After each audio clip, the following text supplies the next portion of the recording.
साध संगत जी अज का दिन हिंदू मत दे धर्म दे नाल भी संबंध रखता है, जिसनों आख्या जाता है रखड़ पुन्निया। रखड़ पुन्निया दा अथवा रखड़ी दा सिख इतिहास दे नाल किधरे दूर दा भी वाह वास्ता नहीं। इसका सीधा संबंध हिंदू धर्म दे नाल है। पुराणिक मत है सतयुग दे समय दे विच वरत्रासुर नाम का एक दैंत होया है। उसने बहुत वड्डी भारी तपस्या करके वर लै लिया कि मेरे ऊपर कोई भी अस्त्र ते शस्त्र जिहड़ा है लोहे का धात का बनया होया असर ना करे। इस प्रकार वर प्राप्त करके जिथे पृथ्वी के उपर इसने अपना अधिकार कर लिया, राज स्थापित कर लिया है, फिर स्वर्ग नूं जितन वास्ते स्वर्ग ते हमला कर दिता है। स्वर्ग नूं इसने जित लिया है। स्वर्ग नूं वापस प्राप्त करने वास्ते, स्वर्ग का राज भाग वापस लैण वास्ते राजे इंद्र ने इस दे नाल बड़े युद्ध कीते, पर ना तो इस दे उपर कोई अस्त्र असर करता है, ना शस्त्र असर करता है। लोहे का कोई भी हथियार शस्त्र इस ते असर ही नहीं करता। आखिरकार शिवा तो पुछया, पहला विष्णु जी दे कोल गए, ब्रह्मा जी दे कोल गए, किवें इस नूं मारीए, किसी प्रकार इसकी मौत का राह नहीं मिलता। फिर महादेव जी ने, शिव जी ने कहना कीता है कि जो वड्डा भारी महारिषि है, ददीची ऋषि जिसका नाम है, उसनूं वर दिता होया कि तेरियां जिहड़ियां हड्डियां ने, हड्ड बड़े मजबूत ने, लोहे दे नालों भी सख्त वज्र दे समान ने।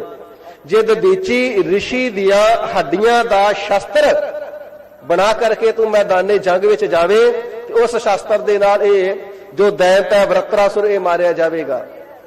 उस वेले स्वर्ग का राजा इंद्र अपने गुरु नूं नाल लै करके बृहस्पति नूं ते महारिषि दे कोल गया है, ते जा करके उसके शरीर दीयां हड्डियां दा दान मंग लिया है। उस महारिषि ने अपने शरीर नूं शांत कीता है। काम धेन गऊ दे स्पर्श दे नाल मृतक देही पवित्र हो गई है। फिर हड्डियां लै करके ते इस ऋषि दीयां शस्त्र बनाया गया है, जिसनूं स्वर्ग दे राजे इंद्र दा शस्त्र वज्र आख्या जाता है। उस वज्र नामे शस्त्र नूं लै करके स्वर्ग दा राजा वरत्रासुर दैत दे नाल युद्ध करने वास्ते चलिया है। तो उसने आख्या, अज मैं निर्णायक युद्ध करने वास्ते चले हैं, अज मैं दैत नूं मार करके आवांगा। इस प्रकार सबना नूं पता है उसनूं वर प्राप्त है, पर मारना सौखा नहीं। इस गल दा भै स्वर्ग दे राजे इंद्र दी घर वाली देवी सची नूं होया है कि एडे वड्डे दैत दे नाल, वर प्राप्त दैत दे नाल युद्ध करने वास्ते मेरा पति चलिया है, किधरे उसदे हथों मारिया ही ना जावे। ते साध संगत जी अपनी सारी तपस्या जप तप दे प्रभाव दे नाल एक धागे नूं आमंत्रित करके, ते ओ जिहड़ा धागा सी साध संगत जी अभिमंत्रित कीता होया राजे इंद्र दे गुट दे उपर बन्निया है, जिस नूं आख्या गया रक्षा बंधन। फिर देवराज मेरा बंधिया होया यह धागा रक्षा बंधन होकर के तेरी रखवाली करेगा। इस प्रकार स्वर्ग दे राजे इंद्र दी घर वाली सच्ची देवी ने सब तो पहला रखवाली वाला धागा रक्षा बंधन कह करके अपने घर वाले अपने पति दे गुट दे उपर बन्निया है। ते जिस वेले महारिषि दे हड्डां तो बनया होया वज्र नामे शस्त्र लै करके राजा इंद्र मैदाने जंग दे विच गया है। वरत्रासुर दैत दे नाल युद्ध होया है। इस युद्ध दे विच वरत्रासुर मारिया गया है, क्योंकि उसने वर लिया सी कि लोहे दे अस्त्र ते शस्त्र उसदे उपर असर न करन, पर हुण लोहे दे अस्त्र शस्त्र नहीं, महारिषि दे हड्डियां तो बनया होया वज्र नामे शस्त्र लै करके गया है, जिस दे नाल वरत्रासुर दा सिर वढ दिता है, वह मारिया गया। इस प्रकार साध संगत जी पुराणिक मत के अनुसार हिंदू धर्म दे विच रक्षा बंधन अथवा रखड़ी का त्योहार जिहड़ा है ये राजे इंद्र ते उसकी घरवाली तो प्रसिद्ध होया है। फिर अगला सवाल पैदा होता है, जे ये त्योहार पति पत्नी दे रक्षा बंधन तो सी ते भैण भरावां दे विच फिर ये किवें बदल गया। साध संगत जी 1535 ईस्वी दे विच, जो कि राजस्थान का राजा संग्राम सिंह मेवाड़ का राजा कहा जाता है, महाराणा सांगा भी इसनूं कहा जाता है। छोटा नाम महाराणा सांगा ते पूरा नाम महाराणा संग्राम सिंह सी। इसका जदों बाबर दे नाल वड्डा भारी युद्ध होया है, उस युद्ध दे विच महाराणा सांगा गंभीर जख्मी होया है, ते थोड़े दिनों बाद वो चढ़ाई कर गया है। उसदे चढ़ाई करने तो बाद उसकी जिहड़ी घरवाली सी करणावती, दोवें पुत्र अजे छोटे ने, जिस एक का नाम विक्रमाजीत अथवा विक्रमादत्त भी कहा जाता है। ਤੇ ਦੂਜਾ ਵੱਡਾ ਹੋ ਕਰਕੇ ਮਹਾਰਾਣਾ ਉਦੈ ਸਿੰਘ ਬਣਿਆ। ਇਹ ਦੋਵੇਂ ਉਸਦੇ ਪੁੱਤਰ ਨੇ, ਪਰ ਅਜੇ ਛੋਟੇ ਨੇ। ਰਾਜ ਭਾਗ ਨੂੰ ਕਰਨਾਵਤੀ ਰਾਣੀ ਸੰਭਾਲਣ ਲੱਗੀ ਏ। ਤੇ ਸਾਧ ਸੰਗਤ ਜੀ, ਗੁਜਰਾਤ ਦਾ ਹਾਕਮ ਸੀ ਬਹਾਦਰ ਸ਼ਾਹ। ਉਹ ਮਹਾਰਾਣਾ ਸੰਗਰਾਮ ਸਿੰਘ ਦੇ ਨਾਲ ਬੜਾ ਵੈਰ ਰੱਖਦਾ ਸੀ, ਪਰ ਸੰਗਰਾਮ ਸਿੰਘ ਦੇ ਜਿਉਂਦੇ ਜੀ ਉਸ ਦਾ ਵਸ ਨਹੀਂ ਚੱਲਿਆ। ਜਦੋਂ ਉਸ ਨੂੰ ਪਤਾ ਲੱਗਿਆ ਸੰਗਰਾਮ ਸਿੰਘ ਜੰਗ ਤੋਂ ਬਾਅਦ ਮਾਰਿਆ ਗਿਆ, ਰਾਜ ਭਾਗ ਹੁਣ ਕਰਨਾਵਤੀ ਸੰਭਾਲ ਰਹੀ ਏ, ਤੇ ਸਾਧ ਸੰਗਤ ਜੀ ਉਸ ਵੇਲੇ ਉਸਨੇ ਵਿਚਾਰਿਆ, ਮੈਂ ਹਮਲਾ ਕਰਕੇ ਕਰਨਾਵਤੀ ਨੂੰ ਜਿੱਤ ਕਰਕੇ ਉਸ ਦਾ ਰਾਜ ਆਪਣੇ ਰਾਜ ਦੇ ਵਿੱਚ ਮਿਲਾ ਲੈਂਦਾ ਹਾਂ। ਜਿਸ ਵੇਲੇ ਉਹ ਹਮਲਾਵਰ ਹੋ ਕਰਕੇ ਚੱਲਿਆ, ਤੇ ਜਿਹੜੇ ਗੁਪਤਚਰ ਕਹੇ ਜਾਂਦੇ ਨੇ, ਖੁਫੀਆ ਵਿਭਾਗ ਵਾਲੇ, ਉਹਨਾਂ ਨੇ ਜਾ ਕਰਕੇ ਰਾਣੀ ਨੂੰ ਦੱਸਿਆ ਹੈ ਕਿ ਗੁਜਰਾਤ ਦਾ ਜੋ ਬਾਦਸ਼ਾਹ ਹੈ, ਰਾਣੀ ਵੱਡੀਆਂ ਫੌਜਾਂ ਤੇ ਲਾਓ ਲਸ਼ਕਰ ਲੈ ਕਰਕੇ ਹਮਲਾਵਰ ਹੋ ਕਰਕੇ ਆ ਰਿਹਾ ਹੈ। ਉਸ ਵੇਲੇ ਬਾਕੀ ਦੇ ਨੇੜੇ ਤੇੜੇ ਦੇ ਸਾਰੇ ਰਾਜਿਆਂ ਦੇ ਕੋਲ ਕਰਨਾਵਤੀ ਨੇ ਸਹਾਇਤਾ ਦੀ ਮੰਗ ਕੀਤੀ ਹੈ, ਪਰ ਰਾਣੀ ਕਰਨਾਵਤੀ ਦੀ ਕਿਸੇ ਨੇ ਵੀ ਮਦਦ ਨਹੀਂ ਕੀਤੀ, ਕਿਸੇ ਨੇ ਸਹਾਇਤਾ ਨਹੀਂ ਕੀਤੀ।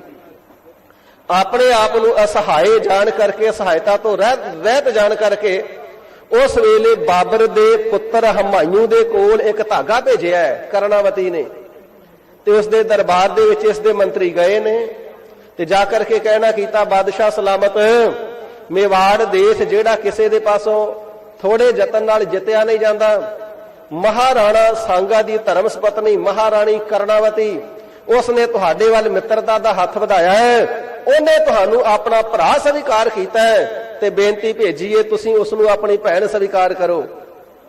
ਤੇ ਸਾਧ ਸੰਗਤ ਜੀ, ਸੱਚਮੁੱਚ ਹੀ ਮੇਵਾੜ ਕਿਸੇ ਵਾਸਤੇ ਵੀ ਜਿੱਤਣਾ ਆਸਾਨ ਕੰਮ ਨਹੀਂ ਸੀ। ਉਹ ਹੁਣ ਵਿਦੇਸ਼ੀ ਹਾਕਮ ਇੱਥੇ ਆਏ ਨੇ ਭਾਰਤ ਵਰਸ਼ ਦੇ ਉੱਪਰ ਰਾਜ ਕਰਨ। ਇਹੀ ਚਾਹੀਦਾ ਹੈ, ਜਾਂ ਬਾਕੀ ਦੇ ਰਾਜਿਆਂ ਨੂੰ ਜਿੱਤ ਕੇ ਅਧੀਨ ਕਰ ਲੈਣ, ਜਾਂ ਫਿਰ ਨਾਲ ਮਿਲਾ ਲੈਣ। ਹਮਾਯੂ ਨੂੰ ਵੀ ਲੱਗਿਆ, ਜੇਕਰ ਚਤੌੜ ਵਰਗੀ ਰਾਜਧਾਨੀ ਉਸ ਦੇ ਨਾਲ ਮਿਲ ਜਾਵੇ, ਉਸ ਦੀ ਸ਼ਕਤੀ ਵੱਧ ਜਾਵੇਗੀ। ਉਸ ਨੇ ਇਸ ਰਿਸ਼ਤੇ ਨੂੰ ਪ੍ਰਵਾਨ ਕੀਤਾ ਕਿ ਮੈਂ ਰਾਣੀ ਕਰਨਾਵਤੀ ਨੂੰ ਆਪਣੀ ਭੈਣ ਪ੍ਰਵਾਨ ਕਰਦਾ। ਤੇ ਮੰਤਰੀਆਂ ਨੇ ਉਸ ਵੇਲੇ ਧਾਗਾ ਦਿੱਤਾ, ਹੈ ਬਾਦਸ਼ਾਹ, ਭੈਣ ਭਰਾ ਦੇ ਪਿਆਰ ਦੀ ਨਿਸ਼ਾਨੀ ਰਕਸ਼ਾ ਬੰਧਨ ਰਾਣੀ ਨੇ ਤੁਹਾਡੇ ਵਾਸਤੇ ਭੇਜਿਆ ਹੈ। ਹਮਾਯੂ ਬਾਦਸ਼ਾਹ ਨੇ ਉਸ ਵੇਲੇ ਆਪਣੇ ਗੁੱਟ ਦੇ ਉੱਪਰ ਉਸ ਧਾਗੇ ਨੂੰ ਬਣਾਇਆ, ਰਖੜੀ ਨੂੰ ਬਣਾਇਆ, ਤੇ ਨਾਲ ਹੀ ਫਿਰ ਦੂਜਾ ਸੁਨੇਹਾ ਦੇ ਦਿੱਤਾ, ਬਾਦਸ਼ਾਹ ਸਲਾਮਤ, ਅੱਜ ਤੁਹਾਡੀ ਭੈਣ ਦੀ ਜਾਨ ਤੇ ਰਾਜ ਖਤਰੇ ਦੇ ਵਿੱਚ ਹੈ। ਅੱਜ ਇੱਕ ਭੈਣ ਨੇ ਇੱਕ ਭਰਾ ਦੇ ਪਾਸੋਂ ਰਖਵਾਲੀ ਵਾਸਤੇ ਸਹਾਇਤਾ ਮੰਗੀ ਏ। ਉਸਨੇ ਪੁੱਛਿਆ, ਮੇਰੀ ਭੈਣ ਨੂੰ ਕਿਸ ਦੇ ਪਾਸੋਂ ਖਤਰਾ ਹੋ ਗਿਆ? ਤੇ ਮੰਤਰੀਆਂ ਨੇ ਦੱਸਿਆ, ਗੁਜਰਾਤ ਦਾ ਬਾਦਸ਼ਾਹ ਬਹਾਦਰ ਸ਼ਾਹ ਚੜ ਕੇ ਆ ਰਿਹਾ ਹੈ। ਹਮਾਯੂ ਨੇ ਉਸੇ ਵੇਲੇ ਆਪਣੀ ਸੈਨਾ ਨੂੰ ਕੂਚ ਦਾ ਹੁਕਮ ਦਿੱਤਾ ਹੈ, ਤੇ ਸਾਧ ਸੰਗਤ ਜੀ ਮੇਵਾੜ ਵੱਲ ਚੱਲ ਪਿਆ ਰਾਣੀ ਕਰਨਾਵਤੀ ਦੀ ਸਹਾਇਤਾ ਕਰਨ ਵਾਸਤੇ। ਪਰ ਬਾਦਸ਼ਾਹ ਹਮਾਯੂ ਦੇ ਪਹੁੰਚਣ ਤੋਂ ਪਹਿਲਾਂ ਜੋ ਬਹਾਦਰ ਸ਼ਾਹ ਬਾਦਸ਼ਾਹ ਸੀ ਗੁਜਰਾਤ ਦਾ, ਇਸ ਨੇ ਹਮਲਾ ਕੀਤਾ, ਜਿਸ ਦੇ ਵਿੱਚ ਰਾਣੀ ਕਰਨਾਵਤੀ ਦੀ ਹਾਰ ਹੋਈ ਹੈ। ਲਗਭਗ 32,000 ਦੀ ਗਿਣਤੀ ਦੇ ਵਿੱਚ ਇਸ ਰਾਣੀ ਦੀ ਸੈਨਾ ਮਾਰੀ ਗਈ। ਰਾਣੀ ਨੂੰ ਜਦੋਂ ਹਾਰ ਸਾਹਮਣੇ ਪ੍ਰਤੀਤ ਹੋਈ, ਤੇ ਸਾਧ ਸੰਗਤ ਜੀ ਬਾਕੀ ਸਾਰੀਆਂ ਇਸਤਰੀਆਂ ਨੂੰ ਲੈ ਕਰਕੇ ਇਸਨੇ ਜੌਹਰ ਕਰ ਲਿਆ। ਜੌਹਰ ਕਿਹਾ ਜਾਂਦਾ ਰਾਜਪੂਤਾਨੇ ਦੇ ਵਿੱਚ, ਮੈਦਾਨੇ ਜੰਗ ਦੇ ਵਿੱਚ ਮਰਦ ਜਾ ਕਰਕੇ ਰਾਜਪੂਤ ਲੜਦੇ ਨੇ, ਜਿੱਤ ਜਾਣ ਤੇ ਵਾਹ ਭਲੀ, ਜੇ ਹਾਰ ਜਾਣ ਤੇ ਤਿੰਨਾਂ ਦੀਆਂ ਇਸਤਰੀਆਂ ਮਹਿਲ ਦੇ ਅੰਦਰ ਵੱਡਾ ਭਾਰੀ ਅਗਨੀ ਕੁੰਡ ਬਣਾ ਕਰਕੇ ਸਾਰੀਆਂ ਜਿਉਂਦੀਆਂ ਛਾਲਾਂ ਮਾਰ ਕੇ ਅਗਨੀ ਵਿੱਚ ਸੜ ਜਾਂਦੀਆਂ ਨੇ, ਤਾਂ ਕਿ ਦੁਸ਼ਮਣਾਂ ਦੇ ਹੱਥ ਨਾ ਆ ਜਾਈਏ, ਕਿਧਰੇ ਬੇਪਤੀ ਨਾ ਹੋ ਜਾਵੇ। ਇਸ ਪ੍ਰਕਾਰ ਆਪਣੀ ਇੱਜ਼ਤ ਨੂੰ ਸਲਾਮਤ ਰੱਖਣ ਵਾਸਤੇ ਜਾਨ ਦੀ ਕੁਰਬਾਨੀ ਦੇ ਦਿੰਦੀਆਂ ਨੇ ਅਗਨੀ ਵਿੱਚ ਛਾਲਾਂ ਮਾਰ ਕੇ। ਰਾਣੀ ਕਰਨਾਵਤੀ ਨੇ 13,000 ਇਸਤਰੀਆਂ ਨੂੰ ਨਾਲ ਲੈ ਕਰਕੇ ਅਗਨੀ ਵਿੱਚ ਛਾਲਾਂ ਮਾਰ ਦਿੱਤੀਆਂ ਨੇ। ਥੋੜੀ ਦੇਰ ਬਾਅਦ ਹਮਾਯੂ ਬਾਦਸ਼ਾਹ ਆਇਆ, ਫਿਰ ਬਹਾਦਰ ਸ਼ਾਹ ਗੁਜਰਾਤ ਦੇ ਬਾਦਸ਼ਾਹ ਦੇ ਨਾਲ ਇਸ ਦਾ ਜੰਗ ਹੋਇਆ। ਇਸ ਜੰਗ ਦੇ ਵਿੱਚ ਹਮਾਯੂ ਜਿੱਤ ਗਿਆ, ਤੇ ਕਰਨਾਵਤੀ ਦਾ ਰਾਜਾ ਜਿਹੜਾ ਬਿਕਰਮਾਜੀਤ ਅਥਵਾ ਬਿਕਰਮਾਦੱਤ ਸੀ, ਫਿਰ ਸਾਧ ਸੰਗਤ ਜੀ ਉਸ ਨੂੰ ਰਾਜਗੱਦੀ ਤੇ ਬਿਠਾਇਆ।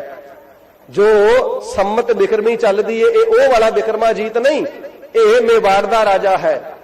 ਸਾਧ ਸੰਗਤ ਜੀ, ਇਸੇ ਪ੍ਰਕਾਰ ਇਹ ਜਿਹੜੀ ਰਾਣੀ ਕਰਨਾਵਤੀ ਹੈ, ਬਿਕਰਮਾਜੀਤ ਤੇ ਮਹਾਰਾਣਾ ਉਦੈ ਸਿੰਘ ਦੀ ਮਾਤਾ ਤੇ ਮਹਾਰਾਣਾ ਪ੍ਰਤਾਪ ਦੀ ਦਾਦੀ ਸੀ ਰਿਸ਼ਤੇ ਦੇ ਵਿੱਚ।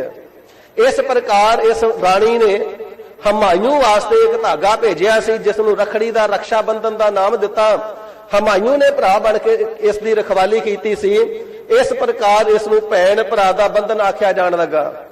ਸਾਧ ਸੰਗਤ ਜੀ, ਇਸ ਪ੍ਰਕਾਰ ਇਹ ਹਿੰਦੂਆਂ ਦਾ ਤਿਉਹਾਰ ਹੈ, ਉਹਨਾਂ ਨੂੰ ਮੁਬਾਰਕ। पर बेनती करा सिख पंथ का यो त्योहार नहीं, सिख इतिहास दे नाल इसका दूर दूर का भी वास्ता नहीं।